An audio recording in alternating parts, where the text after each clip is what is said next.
السلام عليكم ورحمة الله وبركاته. الحمد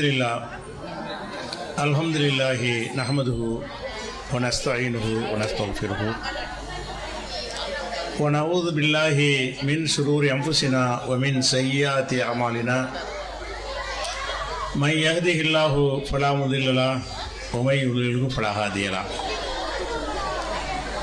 وأشهد أن لا إله إلا الله وحده لا شريك له وأشهد أن محمدا عبده ورسوله أما بعد. கண்ணியத்திற்குரிய எல்லாம் வல்ல அல்லாஹ் ஜல்ல ஷானஹு தஆலாவின் நல்லடியார்களே, அல்லாஹுடைய பேரருளால் அவனுடைய மார்க்கத்தை கற்று தேர்ந்த மாணவிகளுக்கு பட்டமளிப்பு வழங்குகிற இந்த நிகழ்ச்சியில் நாமெல்லாம் பேரார்வத்தோடு பங்கெடுத்து கொண்டிருக்கிறோம்.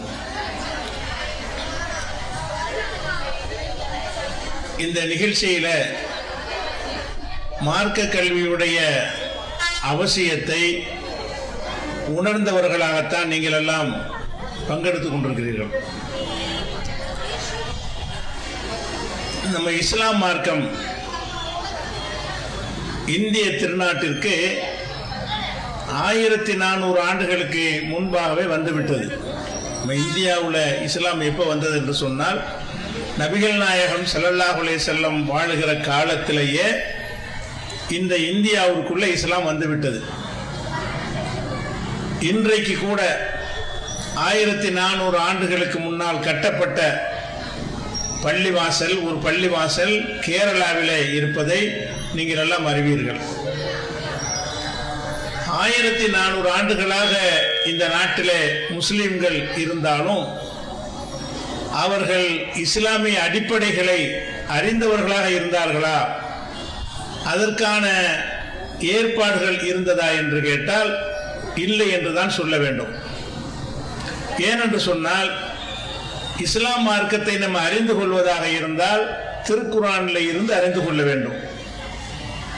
அடுத்தது நபிகள் நாயகம் ஸல்லல்லாஹு அலைஹி வஸல்லம் அவங்களுடைய வழிகாட்டுதலில் இருந்து அறிந்து கொள்ள வேண்டும். இந்த 1400 ஆண்டுகளாக முஸ்லிம்கள் இருந்தார்களே, அவர்களுக்கு அவர்களுடைய தாய்மொழியாம் தமிழ் மொழியில திருக்குர்ஆன் மொழிபெயர்த்து கொடுக்கப்பட்டதா? இல்லை. நபிகள் நாயகம் ஸல்லல்லாஹு அலைஹி வஸல்லமுடைய ஹதீஸ் நூல்கள் எல்லாம் இந்த 1400 ஆண்டுகளாக வாழ்ந்த முஸ்லிம் மக்களுக்கு அவங்களுடைய தாய்மொழியில கொடுக்கப்பட்டதா? இல்லை. இந்த குர்ஆன் எப்ப தமிழாக்கம் செய்யப்படுகிறது என்று கேட்டால் ஒரு 70-80 ஆண்டுகளுக்கு முன்னாடி தான் தமிழாக்கம் செய்யப்படுது. 1400 ஆண்டுகளாக இந்த முஸ்லிம்கள் இருக்கிறார்கள். குர்ஆனை தமிழ் மொழியில அர்த்தத்தோட இந்த மக்கள் படிக்கணும் என்பதற்கான ஏற்பாடு ஒரு 80 ஆண்டுகளுக்கு முன்னாடி தான் குர்ஆன் தமிழாக்கமே செய்யப்பட்டது. அப்ப அதுக்கு முன்னாடி 1300 வருஷம் வாழ்ந்த முஸ்லிம்கள்ட்ட குர்ஆன் இருந்தது. அது என்ன சொல்லுன்னு உங்களுக்கு தெரியாது. ஹதீஸுகள் இருந்தது, அதில் சொல்லப்படுற விஷயம் என்னன்னு தெரியாது. ஏன் தெரியாது? அவங்களுடைய தாய்மொழியில அது கொடுக்கப்படவில்லை. குர்ஆனை வச்சிருந்தார்கள், அது என்ன அல்ஹம்துலில்லாஹி ரப்பில் ஆலமீன் என்ன அர்த்தம் அது தெரியாது. அலிஃப் லாம் மீம் ஸாலிகல் கிதாப் என்றால் அதுக்கு என்ன அர்த்தம் தெரியாது.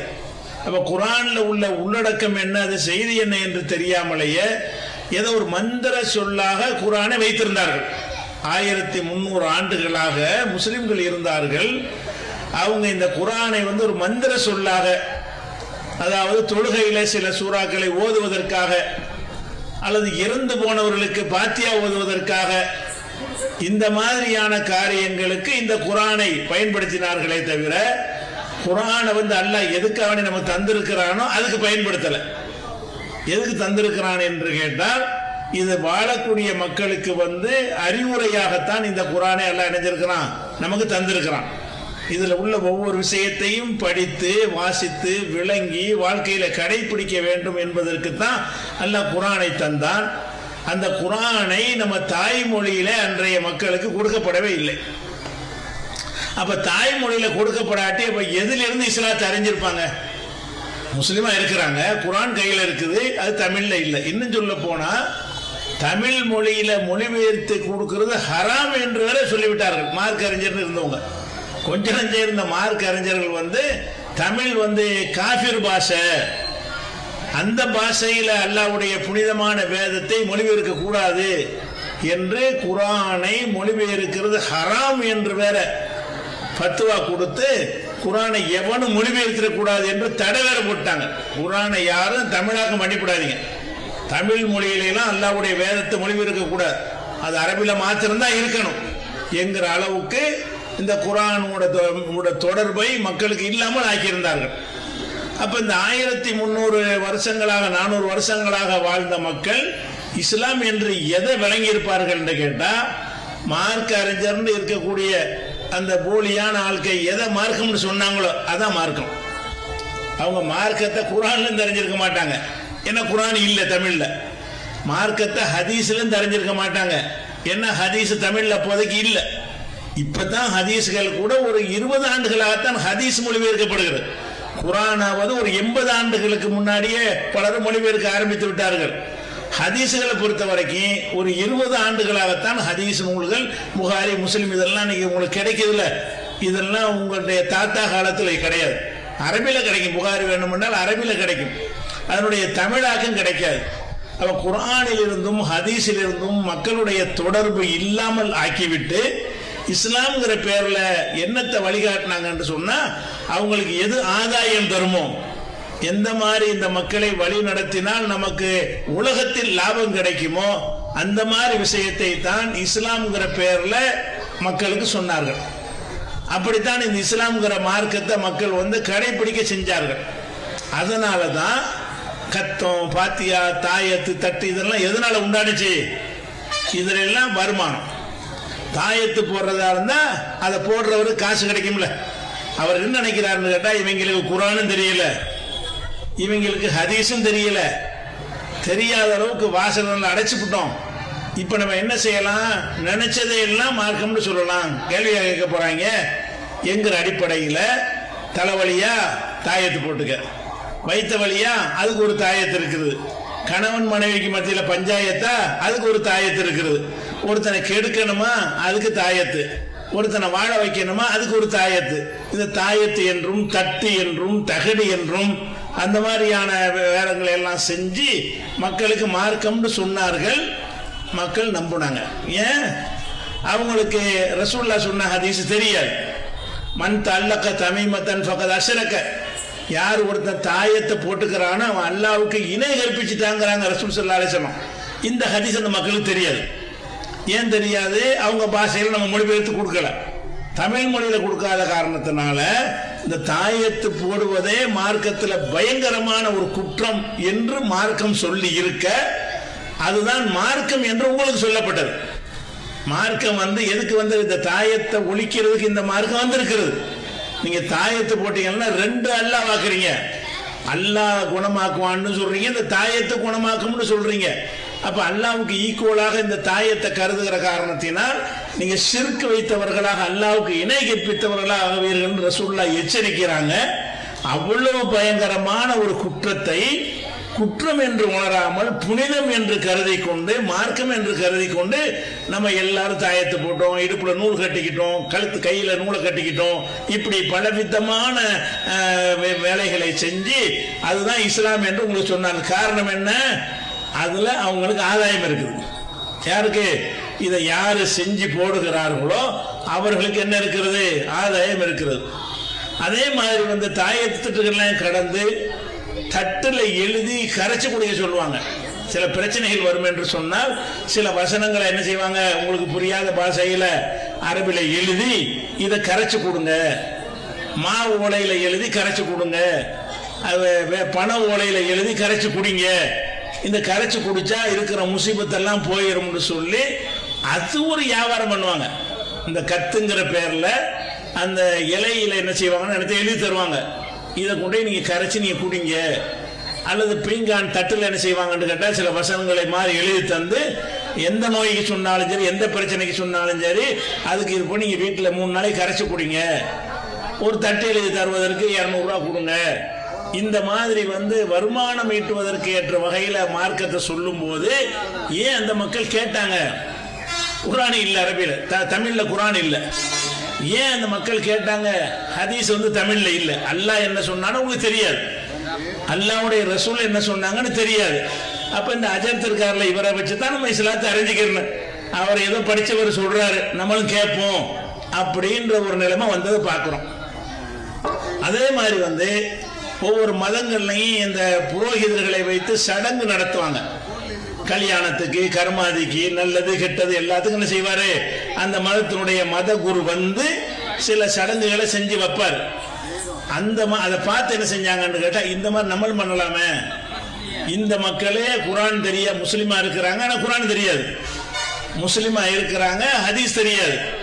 இவர்களை நம்ம எப்படி வேணாலும் ஏமாத்தலாம் என்கிற ஒரு நிலையில நம்முடைய அப்பன் பாட்டன் முப்பாட்டன் கொள்ளுப்பாட்டன் இருந்த காரணத்தினால அந்த மக்கள்கிட்ட போய் என்ன செஞ்சாங்கன்னு கேட்டா, ஒரு ஆள் இறந்துட்டாரா, இறந்ததுக்கு ஒரு பாத்தியா போகுது, 3வது நாள் அதுக்கு ஒரு பாத்தியா போகுது, 7வது நாள் அதுக்கு ஒரு பாத்தியா போகுது, 40வது நாள் அதுக்கு ஒரு பாத்தியா போகுது, வருஷ பாத்தியா போகுது, வருஷா வருஷம் பாத்தியா போகுது அப்படின்னு சொல்லி அந்த இறந்தவருக்கு உங்க அத்தா சொர்க்கத்துக்கு போகணும் இல்லையா, உங்க அம்மா நரகத்துக்கு போகணும் இல்லையா, அதுக்கு நாங்க செய்யற வேலையை நீங்க செய்யுங்க, இந்த பாத்தியா ஓதுனீங்க என்று சொன்னா அவர் சொர்க்கத்துக்கு போயிடுவார் என்று உங்களை நம்ப வைத்து இறந்தவர்கள் வீட்டில் உட்கார்ந்து என்ன செய்வாங்க?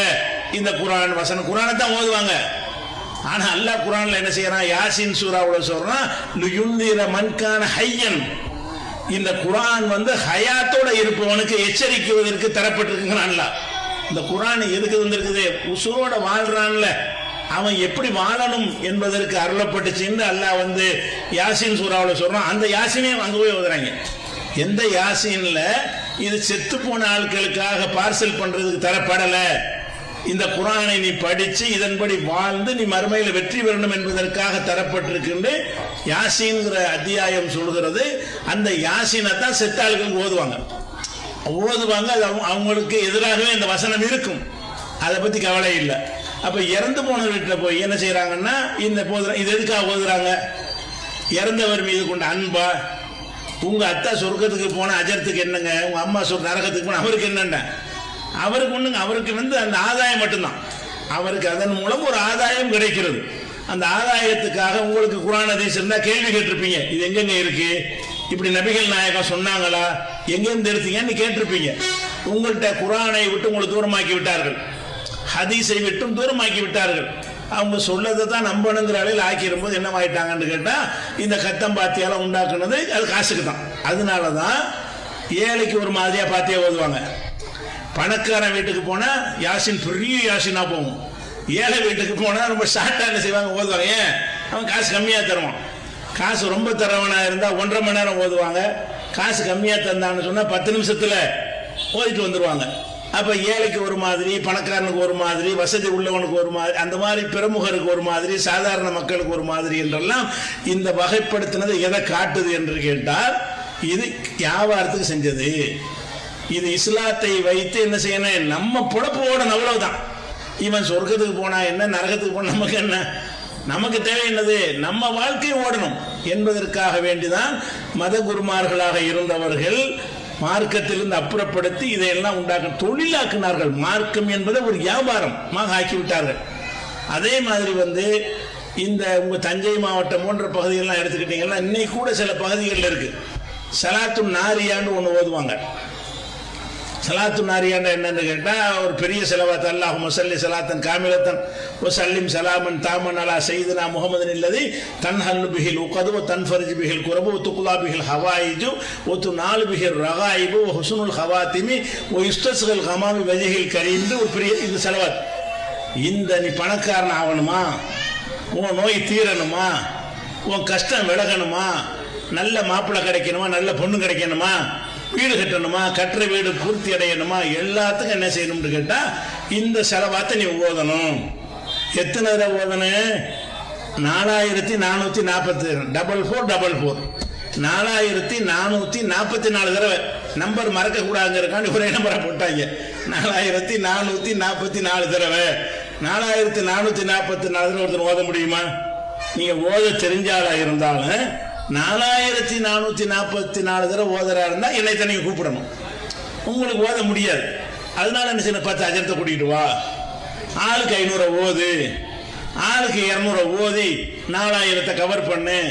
4444 மொச்சக்கொட்டை, கொண்டக்கடலை, புளியங்கொட்டையை கொண்டாந்து குவிச்சு வச்சுக்கிடுவாங்க. எண்ணி ஒன்று ஒன்றா எடுத்து போடுவாங்க. ஒரு செலவாத்துக்கு ஒரு கொண்டக்கடலை இடத்த மாதிரி போட்டுருவாங்க.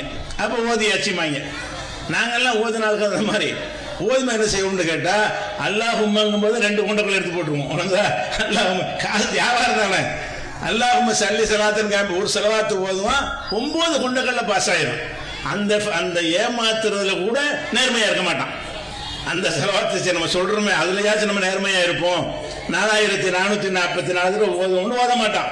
ஒரு 500 தடவை தான் மொத்தமாக ஓதியிருப்பான். 4444 கொண்டக்கடலையும் காலியாயிரும். அப்போ இப்படியெல்லாம் செஞ்சால் பணக்காரன் ஆகலாம்னு சொன்னானே, சொல்லக்கூடியவன் பணக்காரன் ஆகலை. நீங்களே பார்க்கத்தான் செய்கிறீங்க. அவனே நம்மள்ட்ட அந்த அஜர்த்தா இருக்கிறாரு, நம்மள்ட்ட 5 10 வாங்கி தான் அவர் ஜீவனாம்சம் நடத்துகிற மாதிரி எல்லாம் ஆக்கி வச்சிருக்கிறான். அதை கூட சிந்திக்காம இதை ஓதெல்லாம் பணக்காரன் ஆகிடலாம், இதை ஓனா கோழி சொன்னான்னு அவன் சொன்னாங்க. நீங்கள்லாம் நம்புனீங்க. உங்கள் அப்பம் பாட்டை கொண்டு பாட்டை நம்புனதை ஓரளவுக்கு அர்த்தமாக எடுத்துக்கலாம். இன்னைக்கு நம்புறான் பாருங்க. இன்னைக்கு குர்ஆன் தமிழில் வந்த பிறகு, ஹதீஸ்கள்லாம் வந்த பிறகு இந்த மாதிரி செலவாத்து முதல்ல ரசூலுல்லாஹ் சொல்லி தந்தாங்களா? செலவாத்துனா என்னன்னு நீங்க தொழுகிற ஆளுங்களுக்கு தெரியுமா இல்லையா? தொழுகையில் ஓதுறீங்களா இல்லையா? செலவாத்து அத்தஹியாத்துல செலவாத்துனா என்னன்னு ரசூலுல்லாஹ்ட்ட கேட்குறாங்க. கைஃபனு சொல்லி அழைக்க யார் ரசூலுல்லாஹ், அல்லாஹ்வுடைய தூதரே நாங்கள் உங்கள் மீது எப்படி செலவாத்து சொல்வதுன்னு கேட்கும் பொழுது ரசூலுல்லாஹ் என்ன கற்றுக் கொடுக்குறாங்க? அல்லாஹும்ம ஸல்லி அலா முஹம்மதின் வ அலா ஆலி முஹம்மதின் கமா ஸல்லைத அலா இப்ராஹிம வ அலா ஆலி இப்ராஹிம இன்னக ஹமீதுன் மஜீத். இதுதான் செலவாத். அப்போ இப்படி தான் செலவாத்து கற்று தந்துருக்குறாங்க. இவன் என்ன செய்கிறான்னு கேட்டால், அல்லாஹும்ம ஸல்லி சலாத் புது செலவாத்தை உண்டாக்குறான். செலவாத்து கூட ரசூலுல்லாஹ் சொல்லி தந்த செலவாத்து கிடையாது.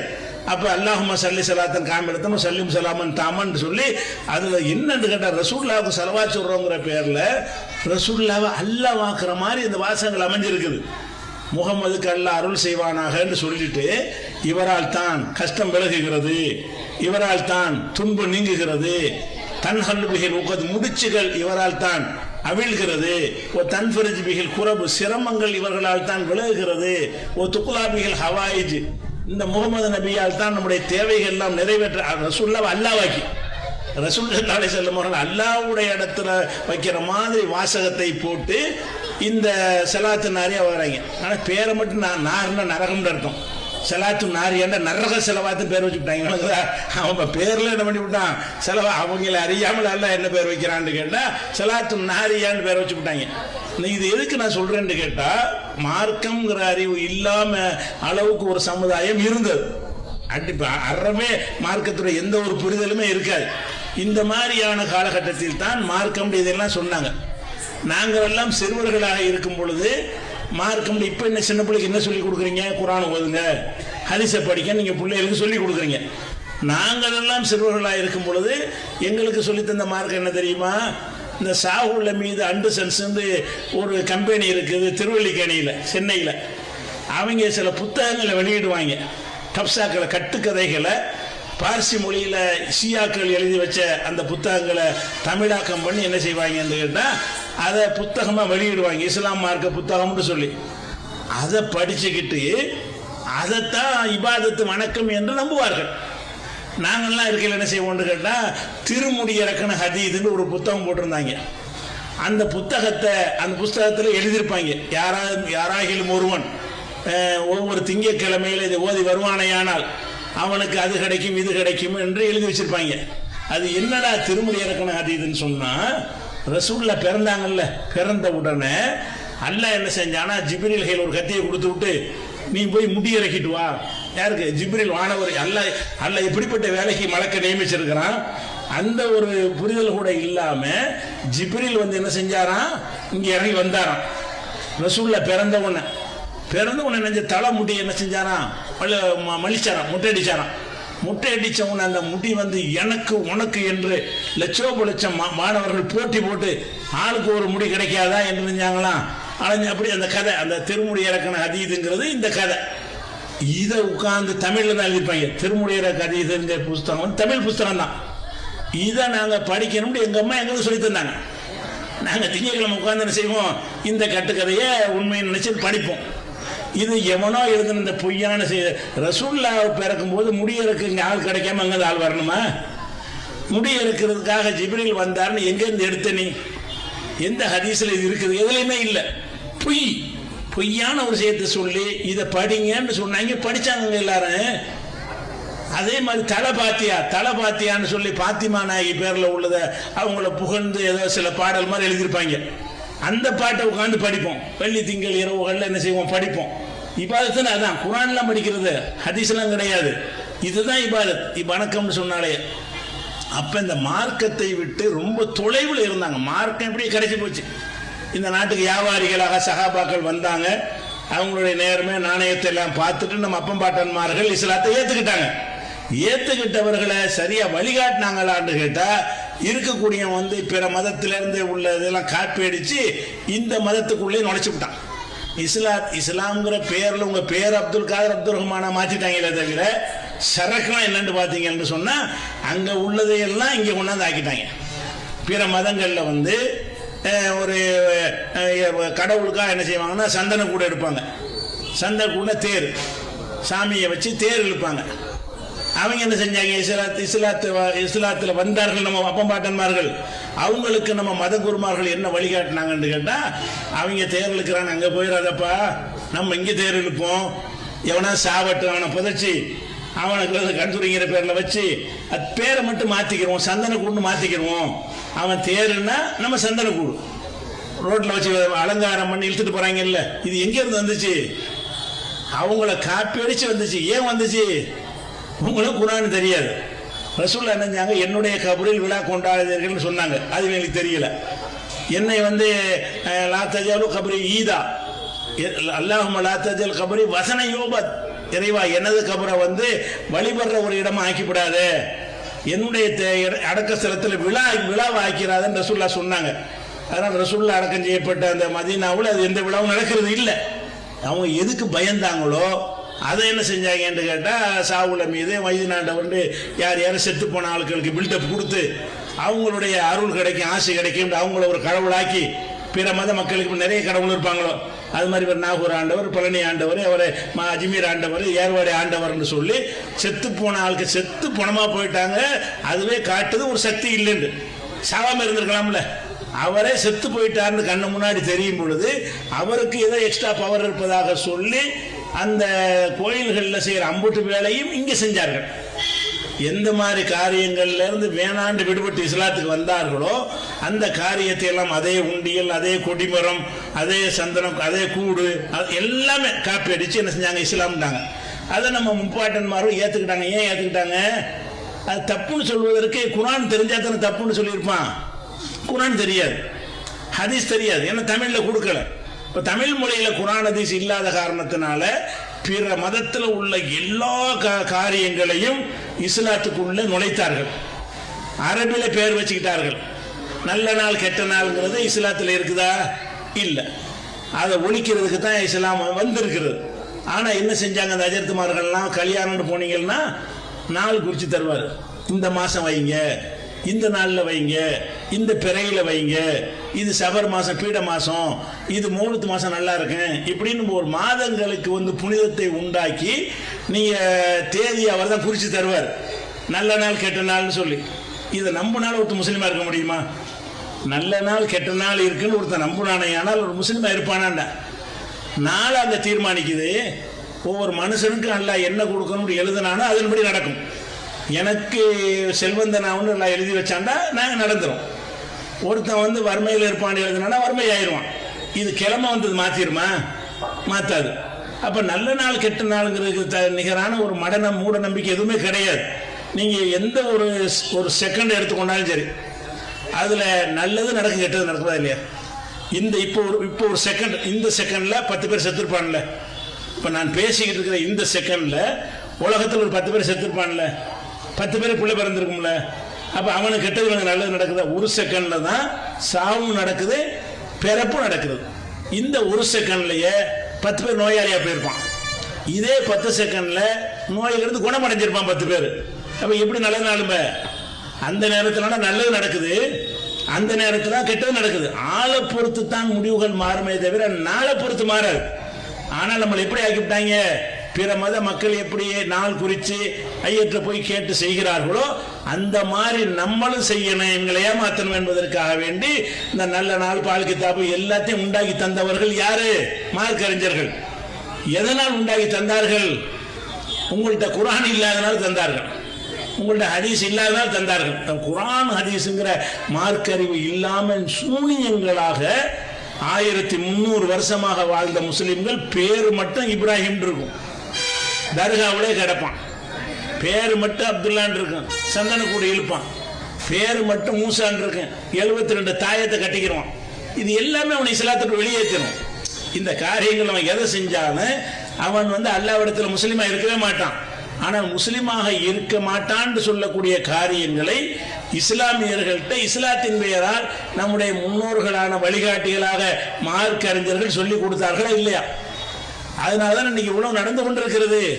இன்னும் சொல்ல போனா இந்த பஞ்சா வரைக்கும் எடுத்தாங்க. பஞ்சா இப்ப கொஞ்சம் குறைஞ்சிருக்கிறது. ஆனா நாங்க சின்ன வயசுல எல்லாம் பஞ்சா எடுக்காத முஸ்லீம் ஊரே கிடையாது. பஞ்சான்னா என்ன? பஞ்சான்னா 5 கடவுள் கொள்கை. பாஞ்சுன்னா என்ன? பாஞ்ச் 5 ஏக் தோ தீன் இங்கிலீஷ் உருதுல சொல்லுவாங்கல்ல பாஞ்சுன்னு. பாஞ்சில் வந்ததான் பஞ்சாங்கிறது. பஞ்சான்னா 5 கடவுள் கொள்கை. 5 கடவுள் என்ன கொள்கை என்ன? அதை 3 கிதாபுல எழுதி வச்சுக்கிறாங்க, அரபியில் எழுதி வச்சுக்கிறாங்க. லீ ஹம்சத்துன், எனக்கு 5 பேர் இருக்கிறார்கள். உத்ஃபீபியா ஹர்ரல் வபாயில் ஹாத்திமா, நான் கெட்ட மரணம் ஏற்படாமல் அவங்கள கொண்டு நான் என்னை காப்பாற்றிக் கொள்வேன். 5 பேர் யாருன்னு கேட்டால் அல் முஸ்தபா, ஒன்று ரசூல்லா முஸ்தபாமாங்க. அல் முஸ்தபா ஒரு கடவுள் முஸ்தபா, 2வது கடவுள் முர்த்தலா. முர்த்தலான்னா அலிக்கு பேர், 2வது அலி. அதுக்கப்புறம் ஒபுனாஹுமா, அந்த 2 பேருடைய பேரப்பிள்ளைங்க மகன்கள் யாரு? ஹசன் ஹுசைன் ஒல் ஃபாத்திமா. அப்ப 5 பஞ்சான்னு சொல்லி ஒரு கொள்கையை உண்டாக்குறாங்க. நம்ம 5 பேர் நம்ம கடவுள், இந்த 5 பேரை நம்ம கும்பிடணும், இந்த 5 பேரை வழிபடணும். எதா இருந்தாலும் ரசூல்லாட்ட போய் கேட்கணும், இல்லாட்டி அலிட்ட கேட்கணும், இல்லாட்டி ஹசன்கிட்ட கேட்கணும், இல்லாட்டி ஹுசைன்கிட்ட கேட்கணும், இல்லைன்னு சொன்னா ஃபாத்திமாட்ட கேட்கணும். இந்த 5 தான் நம்ம கடவுள் என்று சொல்லி 5 கடவுள் கொள்கையை சொல்லு. கை இப்படி வச்சிருப்பாங்க, பஞ்சான கை வச்சிருப்பாங்க. இந்த பஞ்சான் குதிரையில வச்சு கை மாதிரி வச்சு குதிரை மேல சிலை மாதிரி செஞ்சு அதை வச்சு ஊர்வலமா எடுத்துட்டு போவாங்க. அது ஒவ்வொரு விரலையும் அந்த பேர் எழுதியிருக்கும். ரசூல்லா பேரு, அலி பேரு, ஹசன் பேரு, ஹுசைன் பேரு, ஃபாத்திமா பேரு. அதுக்கு 5 விரல் மாதிரி வச்சிருப்பாங்க. 5 விரல் விரிச்ச மாதிரி காட்டுவாங்க. இதுக்கு பேர் பஞ்சா. இது இஸ்லாமா? இந்த பஞ்சாவின் பேர்ல எப்ப அந்த ஹுசைன் கொல்லப்பட்டார்ல கர்பலாங்கிற இடத்துல ரசூல்லாவுடைய பேரப்புள்ள கொல்லப்பட்டார் ஹுசைன். அந்த கொல்லப்பட்ட முஹர்ரம் 10வது நாள் அன்னைக்கு இந்த பஞ்சா எடுப்பார்கள். நமக்கு அல்லாஹ்வுல தேவையில்லை, நமக்கு 5 போதும், இந்த 5 தான் நமக்கு எல்லாமே என்று சொல்லி அன்றைய தினத்தில் நெருப்பை வளர்த்து அதை தீ மிதிப்பார்கள். அது தீமிதி என்று சொல்லக்கூடாதுங்கிறதுக்காண்டி பேரை மட்டும் மாற்றி அது பூ மிதிக்கிறது, பூக்குழி இறங்குறது. பூ அது தீ பூவா? அவன் தீ மிதிக்கணும் பச்சையா உள்ளதை சொல்லிவிடுறான் அவன் மற்றவன். இவங்க என்ன செய்வாங்கன்னு கேட்டால் பூக்குழி இறங்குகிறார்கள் அப்படின்னு சொல்லி. என்னுடைய சொந்த ஊர்லேயே ஆலிம்களை உருவாக்குற ஒரு மதரசா இருந்துச்சுங்க. அது அந்த மதரசாவா இல்லாத இடமா இன்னைக்கு இருக்குது. அந்த மதரசாவுக்கு உள்ள வச்சே இதை செஞ்சாங்க. இந்த பஞ்சா நெருப்பை வளர்த்து ஆலிம் உருவாக்குற மதரசாங்க. அந்த மதரசாவிலே பஞ்சா நெருப்புல இறங்கக்கூடிய ஒரு வேலையை செஞ்சு மற்றவர்கள் தீ மிதிக்கிற மாதிரி இவனு தீ மிதிப்பான். என்ன தீ மிதிப்பான்? ஹசன் ஹுசைன்கிறானா, ஹசன் ஹுசைன் சொல்லிட்டு இறங்குவாங்க. ஹசன் ஹுசைன் கூட அவனுக்கு சொல்ல தெரியாது, மார்க்கம் தெரியாது. எப்படி சொல்லுவான்? உஸ்ஸேன்னு சொல்லிட்டு இறங்குவாங்க நெருப்புல. இதெல்லாம் இஸ்லாத்தின் பெயரால நான் சின்ன பிள்ளையா இருக்கும் போது இருக்கிறது. இது ஏன் மாசம் புதன்கிழமை வந்தா அது ஒடுக்கத்து புதனா? ஒடுக்கம்னா லாஸ்ட் கடைசி. ஒடுக்கத்து புதன் என்றால் கடைசி புதன். என்னடா கடைசி? அனைவரும் செத்து போறியா நீ, என்ன கடைசி புதன் என்று கேட்டால், ரசூல் ஸல்லல்லாஹு அலைஹி வஸல்லம் அவர்கள் இந்த சஃபர் மாசம் கடைசி புதன்ல உடம்பு சரியில்லாம போனாங்களாம். உடம்பு சரியில்லாம போனதுனால நபிகள் நாயகத்துக்கு நோய் வந்ததுனால அது பீடை பிடித்த ஒரு மாசம். சஃபர்னாம இருக்கணுமாக இருந்தால் நீ என்ன செய்யணும்னு கேட்டா, அந்த அன்னைக்கு நாங்க சில மந்திர சொல்ல உனக்கு எழுதி தருவோம், அதை கரைச்சி தலையில் துடைச்சிக்கிறணும். அதை குடிக்கணும். இந்த ஒடுக்கத்து போதனுக்குன்னு இலையில் எழுதி கொடுப்பாங்க. சில பகுதிகளில் மா இலையில் எழுதி கொடுப்பாங்க. எங்கள் ஊர் பகுதியெல்லாம் பனைமரத்து ஓலை இருக்குல்ல, அதில் அந்த இலை மாதிரி ஆக்கி அதில் எழுதி கொடுப்பாங்க. சில பகுதியில் தட்டில் எழுதி கொடுப்பாங்க. இதை குடிச்சா தான் அந்த முசீபத்து இறங்குமா. முசீபத்து இறங்குமா அன்னைக்கு. ஏன்டா இப்படிலாம் முசீபத்து இறங்குதுன்னு கேட்டால், ரசூல்லா உடம்பு சரியில்லாம போனுச்சுல, முசீபத்து நாள் தானேங்கிறாங்க. ரசூல்லா உடம்பு சரியில்லாம போனது முசீபத்துங்கிறிய, அப்போ ரசூல்லா மூத்தா போனது பெரிய முசீபத்து தானே. இப்போ ரசூல்லா மூத்தா போனாங்க ரபியுல் 12. ரபியுல் 12 பிறந்த நாளுங்கிறாங்க அவங்க. ரசூல்லா பிறந்த நாள் ரபியுல் 12 கிடையாது. இந்த மீலாதுல்லான்னு கொண்டாடுறாங்களே, ரசூல்லா ரபியுல் 12 பிறந்தார்கள் என்பதற்கு எந்த ஒரு ஆதாரமும் கிடையாது. ஏன்னு கேட்டால், சின்ன குழந்தையா ஒருத்தர் பிறக்கும் பொழுது இந்த காலத்தில் மாதிரி ஜனன மரண பதிவேடை வச்சிருந்தாங்க எழுதி வச்சுக்கிறதுக்கு. ரசூல்லாவுடைய காலத்தில் இதெல்லாம் ரெக்கார்டு பண்ற வழக்கமாச்சு இருந்துச்சா? யார் எப்போ பிறந்தான்னு தெரியாது. மரணம் தெரியும். மரணம்ங்கிறது ஒரு பிரபலம் ஆயிடுவார், பலரும் அறியப்பட்டிருப்பாரு. இவர் இத்தனாம் தேதி மூத்தா போனாருங்கிறத ஈஸியா எல்லாரும் தெரிஞ்சிருவாங்க. பிறக்கிற நாளை அன்னைக்கு யாரும் சொல்ல முடியாது. ரெக்கார்ட் பண்ற வழக்கம் இல்லாதனால ரசூல்லா எப்ப பிறந்தாங்க என்பதற்கு எந்த ஒரு ஆதாரம் கிடையாது, துல்லியமா ஆதாரம் கிடையாது. ரசூல்லா எப்ப பிறந்தாங்கன்னா ரபியுல் 12 இறந்தாங்க. இறந்ததுக்கு ஆதாரம் இருக்கு. ரபியுல் ஏன்னா இறக்கும் போது அவங்க அல்லாஹ்வுடைய தூதர், சக்கரவர்த்தி, மாபெரும் புகழ் பெற்றவர், அவருடைய மரணத்தை எல்லாம் அறிஞ்சு வச்சிருப்பாங்க. பிறக்கும் போது அவர் எந்த புகழும் இல்லை, யாருன்னு தெரியாது. யாருன்னு தெரியாத ஒரு குழந்தையா பிறக்கும் பொழுது இந்த குழந்தை இத்தனாம் தேதி பிறந்துச்சுன்னு யாராலையும் சொல்ல முடியும். ரசூல்லாவுக்கும் சொல்ல முடியல. நான் இத்தனாம் தேதி ரபியுல் 12 பிறந்தேன் ரசூல்லா சொன்னாங்களா? இல்லை. அப்போ ரசூல் ஸல்லல்லாஹு அலைஹி வஸல்லம் எப்போ பிறந்தாங்கன்னு நமக்கு தெரியாது. எப்போ இறந்தாங்கன்னா ரபியுல் 12 இறந்தாங்க. இவங்க என்ன தேதி தெரியலன்ற உடனே இறந்த நாளையே பிறந்த நாளைக்கு விட்டாங்க. ரசூல்லா மூத்தா போன நாளையே மீலாதுல்லான்னு வச்சு அதுக்கு ஒரு விழாவை கொண்டாடி அரசாங்கத்தில் சண்டை போட்டு போராடி லீவ் வர வாங்கிட்டானோ. மீலாதுல்லாக்கு லீவு, கவர்மெண்ட்ல ஹாலிடே, இஸ்லாமிய பண்டிகை நினைச்சு அரசாங்க விடுமுறை இருக்கிறது. இன்னைக்கு ரபியுல் 12. அப்ப நீ ரசூல்லாவுடைய நோய்வாய்ப்பட்டாங்கிறதுக்கான முசீபத்து இறங்குதுங்கிறீங்க. அப்ப ரசூல்லா இறந்து போனதுக்கு பெரிய முசீபத்துல, அப்ப ரபியுல் 12 பெரிய முசீபத்தை நீ கொண்டாடணும். அன்னைக்கு தானே அவர் மூத்தா போனாங்க. நீ நோய்வாய்ப்பட்டது முசீபத்துங்கிற அந்த நோயுடைய தொடர்ச்சி சஃபர்ல லாஸ்ட்ல நோய்வாய்ப்படுறாங்க. சஃபருக்கு அடுத்து ரபியுல் அவ்வல் 10-12 நாள் நோய்வாய்ப்பட்டு இருந்து கஷ்டப்பட்டு ரபியுல் அவ்வல் மூத்தா போயிட்டாங்க. அப்ப மூத்தா போன நாளையிலடா நீ பீடை நான் சொல்வதா இருந்தால் எந்த லாஜிக்கும் இருக்காது. சம்பாதிக்கணும், சொல்லி சம்பாதிக்கணுமா, நம்புவாங்களா, நம்ம சொல்லுவோம். இப்படித்தான் நம்மளை வழி நடத்தினார்கள். அதனாலதான் நாங்கள்லாம் இளைஞராக இருக்கக்கூடிய ஒரு காலகட்டத்தில் ஈவர பெரியார் அவர் ஒரு கடவுள் இல்லை அப்படி இப்படின்னு ஒரு திராவிட கருத்துக்களை நினைஞ்சாரு, மக்கள்கிட்ட பேச ஆரம்பிச்சார். அதை பேசின உடனே முஸ்லீம்ல உள்ளவன் போய் அதில் போய் நிறைய சேர்ந்தான். ஏன் சேர்ந்தான்? அவனுக்கு இஸ்லாம்ங்கிறதுக்கு மற்றதுக்கு வித்தியாசம் தெரியும். அப்படி ஆக்கி வச்சிருந்தாங்க. அவன் காலத்தில் இருந்த அந்த இஸ்லாம் என்னடா தீ மிதிக்கிறாங்க, தாயத்து போடுறாங்க, இலை வீட்டில் போட்டுட்டு திங்கிறாங்க, செத்து போன வீட்டில் போய் விருந்து சமைச்சு சாப்பிட்றாங்க, கொள்ளையடிக்கிறாங்க, கல்யாணம்னா நான் தான் பண்ணுவேங்கிறான். அஜர்த்து வந்துக்கிட்டு பேர் வைக்க முடியலை, அதுக்கு நான் தான் வருவேங்கிறான். இது என்னங்கடா இதுன்னு வித்தியாசமே தெரியலன்னு ஒரு கூட்டம் இருந்தான். நம்மள உள்ளவன பேருக்கு முஸ்லீமா பிறந்துருவான். பிறந்துட்டு சிந்திக்கிறான், மடத்தனமாக பண்ணுறாங்களே, பிற மதத்துக்காரங்க செய்கிற மாதிரி செய்கிறாங்களேன்னு இருந்தான்ல. அவனுங்கெல்லாம் இதில் போய் சேர்ந்தானுவ. யார்கிட்ட? பெரியார்கிட்ட போய் சேர்ந்தானுவ. திராவிட கழகம் வச்சிருந்தாருல, கடவுள் இல்லைங்கிற கட்சியில் இந்துக்கள் சேர்ந்த மாதிரி முஸ்லீம்களும் சேர்ந்தார்கள். இன்னைக்கு சேர மாட்டான். இன்றைய இஸ்லாமியர்கள் விழிப்படைந்தவர்களாக இருக்கிறார்கள். இஸ்லாம்டா இது வேற, இவங்க செஞ்சது வேறன்னு விளங்கிட்டாங்க. இவங்க செஞ்சதுக்கு இஸ்லாத்துக்கு சம்பந்தம் இல்லை, அறிவுபூர்வமான மார்க்கன்னு விளங்கிட்டாங்க. இன்னைக்கு யாரும் போக மாட்டான். இன்னைக்கு பெரியார் முஸ்லீம் சமுதாயத்தில் சொல்லியிருந்தாருன்னு சொன்னா ஒருத்தன் கூட ஆதரிச்சிக்க மாட்டான். அன்னைக்கு ஆதரிச்சான். எதனால ஆதரிச்சான்? இந்துக்கள் எப்படி பெரியாரோட கொஞ்சம் பேர் மூட நம்பிக்கை பிடிக்கலன்னு போய் சேர்ந்தார்களோ அந்த மாதிரி முஸ்லிம்கள் உள்ளவர்கள் நிறைய பேர் போய் சேர்ந்தார்கள். அதிகமாக பெரியாருக்கு நிதி கொடுத்தது, உதவி செஞ்சது, அவருக்கு மேடை போட்டு கொடுத்தது, எல்லாம் செஞ்சது அதிகமாக யார் இருந்தார்கள்? ஈவர பெரியாருக்கு இருந்தாங்க. ஏன் ஈவர பெரியார் பக்கம் போனாங்க? இவன் அந்த மாதிரி ஆக்கி வச்சிருந்தான். இஸ்லாம் மார்க்கம் அறிவுக்கு பொருந்தாத ஒரு மார்க்கம், முட்டாள்தனமான மார்க்கம், இஸ்லாத்திற்கும் பிற மதத்துக்கும் வேறுபாடு கிடையாதுங்கிற அளவுல நம்மளை ஆக்கி வச்சிருந்தான். இதைத்தானே பார்ப்பாம. இவன் அப்பம் பாட்டான பார்க்கறான், இவங்க செய்யற வேலை எல்லாமே இவனும் ஒரே மாதிரி தான் செய்யறான் அப்படின்னு தெரிஞ்சதுக்கு பிறகு இவன் இதுல பிடிப்பு இல்லாம இருந்தானா இவங்க வந்துட்டு கடவுளை இல்லை, கடவுளை கற்பித்த முட்டாள்னு சொன்னோம்னா நம்ம அதுல போய் சேர்ந்துருவோமே. இதெல்லாம் காரணம் என்ன? சீரழிச்சு மார்க்க அறிவு இல்லாத காரணத்தினால் ஏற்பட்ட விளைவு. நீங்க மார்க்க அறிவுக்கு ஏன் பாடுபடுறோம் என்று கேட்டால், நாம் அந்த மார்க்க அறிவுங்கிற விஷயத்தை கையில் எடுத்த பிறகுதான் இந்த முசீபத்துகள் உங்களுக்கு நிறைய பேர் தெரியாது. நான் சொல்லக்கூடிய இந்த செய்திகள் எல்லாம் ஒரு 60 வயசுக்கு மேல உள்ள ஆளுக்கு தான் தெரியும்.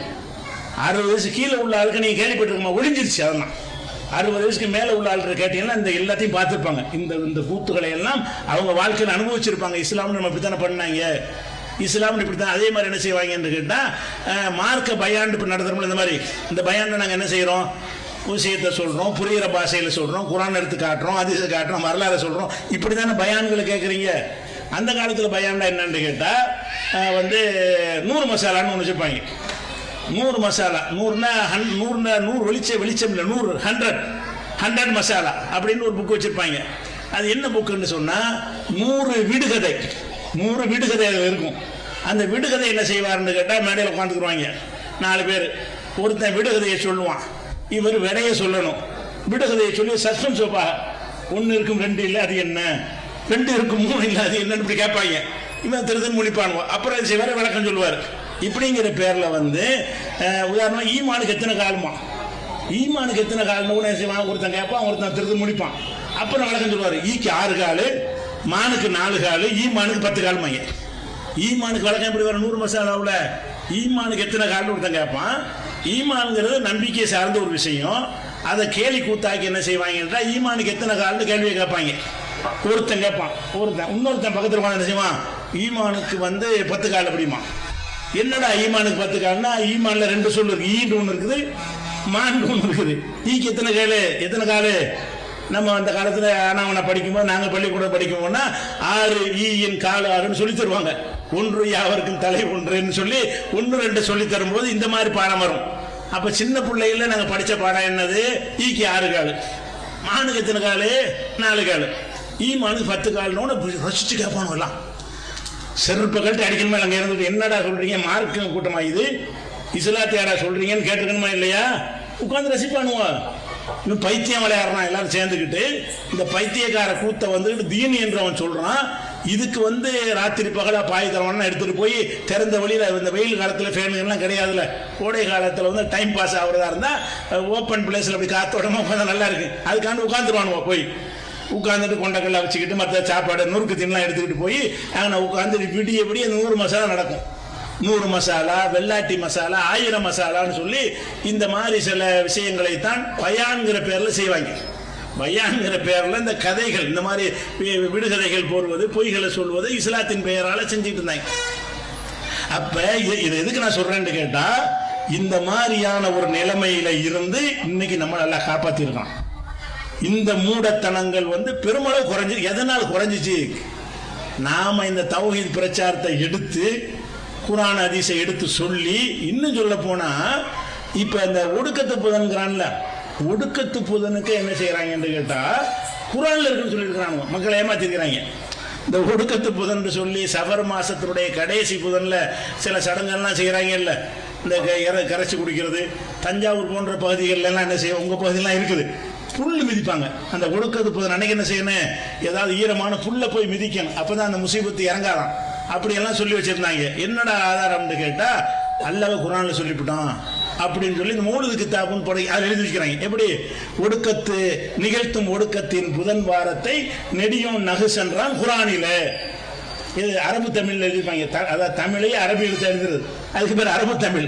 அரபு தமிழ்னு ஒரு பாஷையை உண்டாக்கி அதுல ஒரு கிதாப் எழுதி வச்சிருப்பாங்க. அந்த கிதாபில் என்ன வரும்னு கேட்டா, நிகழ்த்தும் ஒடுக்கத்தின் புதன் வாரத்தை நெடியும் நகு சென்றான் குர்ஆனில.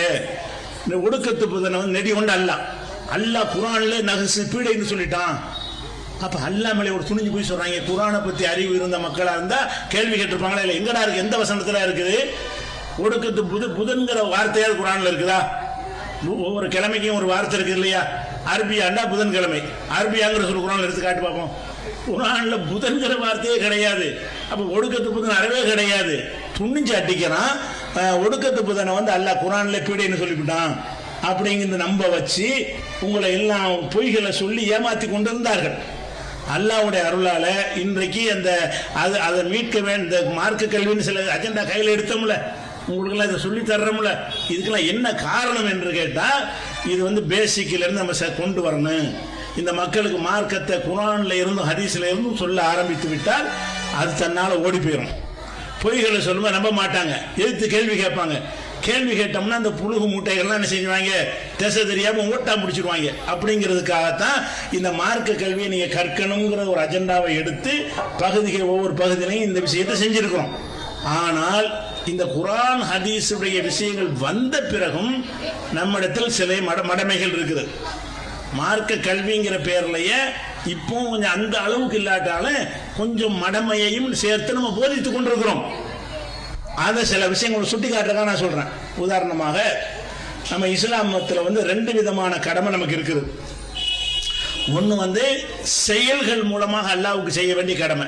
செயல்கள்னா தொழுகிறது, நோன்பு வைக்கிறது, ஜக்காத்து கொடுக்கிறது, தான தர்மம் செய்கிறது, பிறருக்கு உதவி செய்கிறது, இந்த மாதிரியான காரியங்கள்லாம் செயல். நம்ம உடலாலும் பொருளாலும் செய்யக்கூடிய காரியங்கள் சிலது இருக்கிறது. சிலது வந்து மனசால் நம்ப வேண்டிய காரியம் இருக்கிறது. சில விஷயங்கள் வந்து மனசால நீங்க கரெக்டா நம்பினா தான் அல்லாஹ்ட்ட வெற்றி பெற முடியும். மனசால நம்புற காரியம் எதுன்னு, அல்லாஹ் ஒருத்தர் இருக்கிறான்னு நம்புறோம்ல, அது செய்யலா நம்பிக்கையா? அல்லாஹ் ஒருத்தர் இருக்கிறாங்கிறது செயலா? அது செயல் கிடையாது, மனசுல நம்புறது. அப்ப அல்லாஹ்வுக்கு இணை இல்லை, இது நம்பிக்கை சார்ந்த விஷயம். இந்த நம்பிக்கையை வந்து ஈமான் என்ற பெயர்லையும் இந்த செயல்களை இஸ்லாம் என்கிற பெயர்லையும் நமக்கு பிரித்து தரப்பட்டிருக்கிறது. தொழுகை, நோன்பு இதெல்லாம் இஸ்லாம். அல்லாஹ்வை நம்புறது, மலக்கை நம்புறது, சொர்க்கத்தை நம்புறது, அது நம்பிக்கை. மனசுல நம்புற மேட்டர்கள் இருக்குல்ல, அதுக்கு பேர் ஈமான். ஈமானுக்கு அர்த்தமே நம்பிக்கைன்னு அர்த்தம். ஈமான் என்ன அர்த்தம்? நம்பிக்கை. அப்ப நம்பிக்கை இந்த இஸ்லாம்ங்கிற இந்த செயல்பாட்டில் நம்ம தப்பு இருந்தாலும் ஈமான்ல தப்பு இருக்கக்கூடாது. நம்பிக்கையில தப்பு இருந்துச்சுன்னு வைங்க, நம்ம போய் சேர்ற இடம் நரகம் தான். அல்லாஹ்வை பற்றி நம்ம கரெக்டா நம்பினா தான் அல்லாஹ்ட்ட சொர்க்கம் கிடைக்கும். தொழுகை, நோன்புல சில குறைபாடுகள் வச்சிருந்தா அல்லாஹ் மன்னிச்சிருவான். அல்லாஹ்வை பற்றி எப்படி நம்ப வேண்டுமோ, மலக்குகளை பற்றி எப்படி நம்ப வேண்டுமோ, நபிமார்களை எப்படி நம்ப வேண்டுமோ, வேதங்களை எப்படி நம்ப வேண்டுமோ, விதியை எப்படி நம்ப வேண்டுமோ, மறுமை எப்படி நம்ப வேண்டுமோ, இவனும் சொல்றோம்ல, ஆமன்து பில்லாஹி வ மலாயிகத்திஹி வ குதுபிஹி வ ருசுலிஹி வல் யௌமில் ஆகிரி வல் கத்ரி கைரிஹி வ ஷர்ரிஹி மினல்லாஹி தஆலான்னு சின்ன பிள்ளைகளை சொல்லி கொடுக்குறோம். அதுக்கு என்ன அர்த்தம்? ஆமன்து பில்லாஹி, அல்லாஹ்வை நம்புனேன், மலாயிகத்தை மலக்குமார்கள் நம்புனேன், குத்துபிஹி அவனுடைய வேதங்களை நம்புகிறேன், ஒரு ருசுலி அவனுடைய தூதர்களை நம்புகிறேன், ஒல் யௌமில் ஆகிர் இறுதி நாளை நம்புகிறேன், ஒல் கத்ரி கைரிஹி வ ஷர்ரிஹி மினல்லாஹி தஆலா, நல்லது கெட்டது எந்த விதியாக இருந்தாலும் அல்லாஹ்விடம் இருந்தால் வருகிறது என்று நம்புகிறேன், ஒல் பாசி பாதல் மௌத்தி, மௌத்துக்கு பிறகு ஒரு வாழ்க்கை இருக்குதுன்னு இதெல்லாம் நம்பிக்கை சார்ந்த விஷயம். இதுக்கு பேர் ஈமான். இந்த இந்த இந்த 7ஆவது சொல்லிக்கலாம், 6ஆவது சொல்லிக்கலாம். இறுதி நாள் என்பதில் 2ஐயும் சேர்த்துக்கலாம், அல்ல இறுதி நாளை 2ஆ பிரித்து அழிக்கிற நாள் ஒன்று, எழுப்புற நாள் ஒன்று உண்டாக்கி 7ஆவும் சொல்லிக்கலாம். அப்போ 7ஆவோ 6ஆவோ சொல்லக்கூடிய இந்த நம்பிக்கை இருக்குல்ல, இந்த நம்பிக்கைக்கு பேர் ஈமான். நமக்கு இஸ்லாம்ங்கிற இந்த செயல்பாடுகள் கரெக்டா இல்லாட்டா கூட அல்லாஹ் மன்னிச்சிருவான். ஈமான்கிறதுல பிழை இருந்தால் அல்லாஹ் மன்னிக்க மாட்டான். ஷிர்க் மன்னிக்க மாட்டேங்கிறான்ல. அல்லாஹ்வுக்கு இணை கற்பித்தல் என்பது நம்பிக்கை சார்ந்த ஒரு விஷயம். அப்ப இன்னைக்கு இந்த ஈமான்கிற நம்பிக்கை சார்ந்த எவ்வளவு முக்கியமான விஷயமோ அந்த விஷயத்தில் இன்னைக்கு மார்க்க அறிவு கிடைத்த பிறகு, குர்ஆனுடைய அறிவு கிடைத்த பிறகு, ஹதீஸுடைய அறிவு கிடைத்த பிறகு அந்த விஷயத்தில் நம்ம தெளிவா இருக்கிறோமான்னு யோசிப்பாங்க. இல்ல, இப்ப அல்லாஹ்வை நம்புறோம். அல்லாஹ்வை எப்படி நம்புறோம்? நாவரணிவ பாட்டை வச்சு நம்புறோம். உலக மக்கள் யாவருக்கும் உரிமையானவர், உருவமற்ற இறைவனுக்கு உண்மையானவர். அல்லாஹ் எப்படிப்பட்டவனா? உருவமற்ற இறைவன். நான் ஒரு நிமிடம் சொல்லிவிட்டாரு. அல்லாஹ் யாருன்னா, அல்லாஹ் உருவம் கிடையாது, உருவமற்ற இறைவனுக்கு உண்மையானவர் நீங்க நம்புறீங்க. நீங்க மட்டும் இல்ல, 72 கூட்டமும் நம்புறான் தமிழ்நாட்டில். அரபு நாடுகளில் இல்லை. தமிழ்நாட்டில் உள்ள முஸ்லீம்கள் என்ன செய்யறான்னு கேட்டா, இறைவன்னா உருவம் இல்லை, ஒண்ணும் சூனியம்ங்கிறான். இறைவன்னா ஒண்ணும் இல்லைங்கிறான். உருவம் இல்லைன்னா என்ன அர்த்தம்? உருவம் இல்லைன்னா உண்மை இல்லைன்னு அர்த்தம். அப்ப இறைவன்னா யாருன்னா உருவமற்ற இறைவன். உருவமற்ற இறைவன். நீங்க இறைவன் நம்புறீங்களா? சரியா? இறைவன் உருவமற்றவனா உருவம் உள்ளவனா? இறைவன் உருவம் உள்ளவன். உருவம் இருக்க போய் தான் என்ன செய்யறான்? அர்ஷில் அமர்ந்திருக்கிறான்.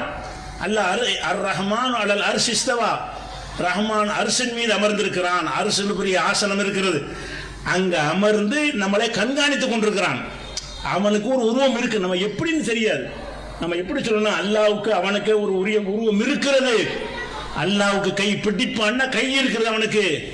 அல்லாஹ்வுக்கு முகம் இருக்குன்னு குர்ஆன்ல இருக்கிறது.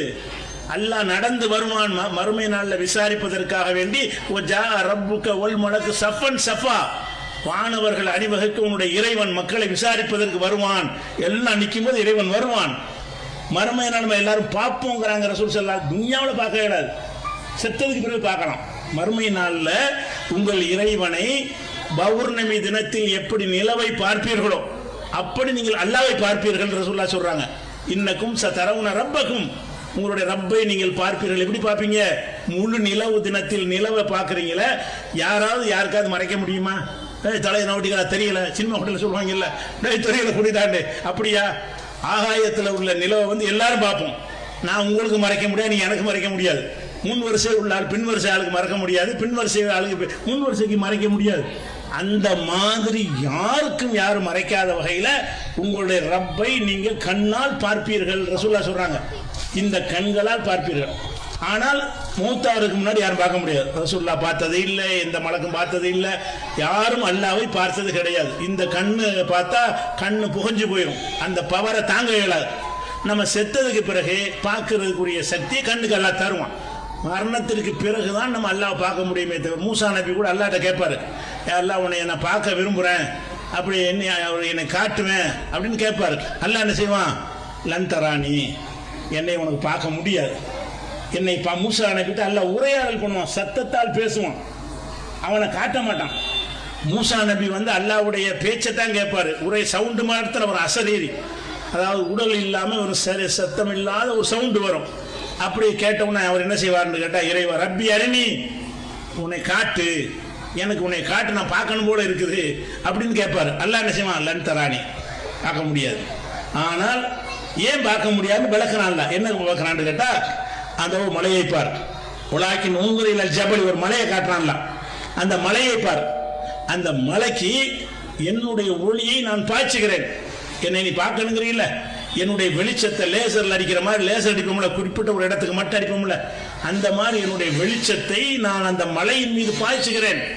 அந்த மலை வந்து அதே இடத்தில் இருந்தால் அப்புறம் நீ என்னை பார்க்கலாம் அப்படின்னு சொல்லிட்டு, ஃபலம்மா தஜல்லா ரப்புஹு லில் ஜபலி, இறைவன் அந்த மலைக்கு தன்னை காட்சிப்படுத்திய பொழுது ஜாலஹு தக்கா, அந்த மலை தூள் தூளாக ஆக்கி விட்டான். அந்த மலைக்கு அல்லாஹ் காட்டுறான், மலை நொறுங்கி போச்சு. மலைக்கே அல்லாஹ் பார்க்க முடியல, நீ பாப்பியா? மலையின் மீது அல்லாஹ் தன்னுடைய வெளிச்சத்தை பாய்ச்சுகிறான். மூசாவுக்கு பாய்ச்சாமல் லேசர் பாயிண்ட் வச்சு பாய்ச்சுவோம்ல, அந்த மாதிரி மலைக்கு அவன் பாய்ச்சுகிறான். மலை நொறுங்கிருச்சு. மூசா மூர்ச்சையாகி விழுந்துட்டாரு. அல்லாஹ் பார்க்கன்னு கேட்க மாட்டேன், உன்னைய பார்க்கிற சக்தி எங்களுக்கு இல்லை. அப்போ அல்லாஹ்வுக்கு ஒரு உருவம் என்று ஒன்று இருந்தாலும், முஸ்லீம்கள் உலகத்தில் அரபு நாட்டிலாம் கரெக்டாக உருவம் நம்புகிறாங்க. அரபிகள் யாரும் அல்லாஹ்வுக்கு உருவம் இல்லைங்கிற கொள்கையில் இல்லை. அது சவுதியாக இருந்தாலும் சரி, துபையாக இருந்தாலும் சரி, குவைத்தா இருந்தாலும் சரி, அவங்க குர்ஆன் ஹதீஸை படிக்கிற ஒரு காரணத்தினால அல்லாஹ்னா உருவம் உள்ளவன் தான், அல்லாஹ்வுக்கு ஒரு உருவம் இருக்குது. ஒன்றுமே இல்லைங்கிறனால தான் பயம் வர மாட்டேங்குது உங்களுக்கு. எதனால் அல்லாஹ் பயப்பட மாட்டேங்கிறீங்க? அல்லாஹ்னா என்ன? ஒன்றும் இல்லை, அதான் அல்லாஹ், அதான் பயம் வர மாட்டேங்குது. அப்படி பயங்கரமான ஆளாக இருக்கிறான், அரசியல் உட்காந்துருக்கான், பார்த்துக்கிட்டு இருக்கிறான் அப்படின்னு வந்துச்சுன்னு வைங்க, தன்னால் பயம் வரும். அல்லாஹ்வை பற்றி எந்த பயமும் இல்லாமல் ஆக்குனது எதுன்னு கேட்டால் உருவம் இல்லைங்கிற ஒரு கொள்கை தான். இதை நீங்கள் படித்ததுக்கு அப்புறம் அப்படி இருக்கிறீங்களா இல்லையா? அல்லாஹ் பற்றின நம்பிக்கை போதுமான தெளிவான அளவில் இல்லை. அதே மாதிரி வந்து அல்லாஹ் அந்த அவுளியா பார்த்தாரு, இந்த அவுளியா பார்த்தாரு, அப்படி கதையை அடித்து வச்சுருக்காங்க. அல்லாஹ்வை யாரும் பார்க்க இயலாதுங்கிறது அடுத்த கொள்கை. அல்லாஹ்வுக்கு உருவம் இல்லைங்கிறது, அந்த உருவம் எது நமக்கு தெரியாதனால உருவம் கொடுக்கல. அல்லாஹ் உருவம் இருக்குதோ எப்படி நமக்கு தெரியாது. அப்போ இந்த மாதிரி அல்லாஹ்வை பற்றி ஒரு நம்புகிற விஷயங்கள் கூட நம்மள்கிட்ட தெளிவில்லாமல் இருக்குது. அப்போ இந்த மார்க்க கல்வியை மக்கள்கிட்ட கொண்டு செல்வதன் மூலமாகத்தான் இந்த மாதிரியான நம்பிக்கையெல்லாம் மாற்ற முடியும். அதை விளைவிக்கிறோம். அதே மாதிரி வந்து மலக்குமார்கள் எடுத்துக்கிறோம். மலக்குமார் நம்பணும்ல, மலக்குமார் நம்பணும். உலகத்தில் உள்ள எல்லா முஸ்லீமே எடுத்துக்கிறோங்க, தமிழ்நாட்டில் உள்ள எல்லா முஸ்லீமும் எடுத்துக்கிறோங்க. மலக்குல் மௌத்துன்னு ஒரு மலக்கு இருக்கார், நம்புறீங்களா? மலக்குல் மௌத்தை நம்பினாலாம் கைத்துக்கு போவோம். மலக்குல் மௌத்து உசுரை வாங்குறது ஒருத்தர் இருப்பார்ல, அப்படி இருக்காரா இல்லையா? இருக்கார். ஆனால் அப்படி கிடையாது இஸ்லாத்தில். இஸ்லாத்தில் வந்து ஒரு மலக்கு எல்லாருடைய பேரையும் வாங்குவது கிடையாது. மலக்குல் மௌத்துங்கிற பேரில் ஒரு மலக்கு கிடையாது. மலக்கு உயிரை வாங்குற மலக்கு இருக்கிறார். ஆனால் எப்படி இருக்காருன்னு கேட்டால், என்னை படைக்கும் பொழுது என்னுடைய உயிரை வாங்குற மலக்கை சேர்த்து என்னோட படைச்சிருவான்ல. அவருடைய வேலை என்னன்னு கேட்டால் என் டைம் முடிஞ்சோன்னு என் உயிரை எடுக்கிறது தான்.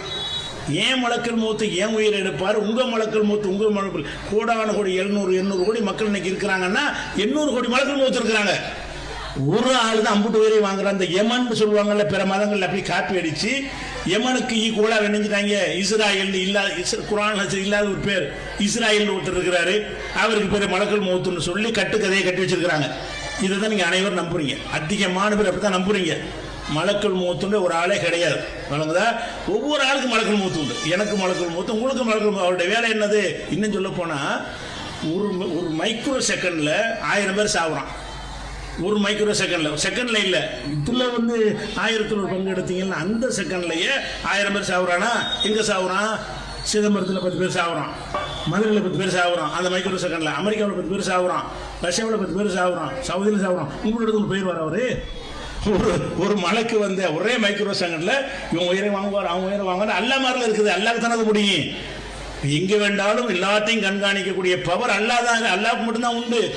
மலக்குள் மூத்து அல்லா மாதிரி ஆகி வச்சுட்டாங்க. மலக்குள் மூத்து ஒருத்தர் இருக்காரு, அவர் எங்க இருந்தாலும் இங்கேயும் பிடிப்பார், அங்கேயும் பிடிப்பார், அங்கேயும் பிடிப்பார், எங்கேயும் பிடிப்பார் அப்படின்னு நினைக்கிறாங்க. அப்படிலாம் கிடையாது. அப்ப இந்த மலக்குள் மூத்துங்கிற ஒரு மலக்குமார்களுடைய நம்பிக்கையே நமக்கு தெளிவா இருக்குதா? தெளிவா இல்லை. ஏன்னு கேட்டால் அல்லாஹ் குர்ஆன்ல சொல்லும் பொழுது இது எத்தவஃபாஹுமுல் மலாயிகத்து, அவருடைய உயிர்களை வானவர்கள் பன்மையாக சொல்கிறான், ஒருவர்னு சொல்லலை, வானவர்கள் கைப்பற்றுவார்கள். இது குறித்து இன்றைக்கு ஞாயிறு நேரலையில் கூட இதை பற்றி ஒரு கேள்வி வந்திருக்குது. நிறைய ஆதாரங்களை காட்டி மலக்குள் மூத்துன்னு ஒரு ஆள் கிடையாது என்பதை நம்ம சொல்லியிருப்போம். லைவ்ல போடிட்டு இருக்காது, நீங்கள் நாளைக்கு பார்த்துக்கிறங்க அதை. அப்போ மலக்குள் மூத்துன்னு ஒரு ஆள் கிடையாதுங்கிறது தான் நம்ம நம்ப வேண்டிய நம்பிக்கை.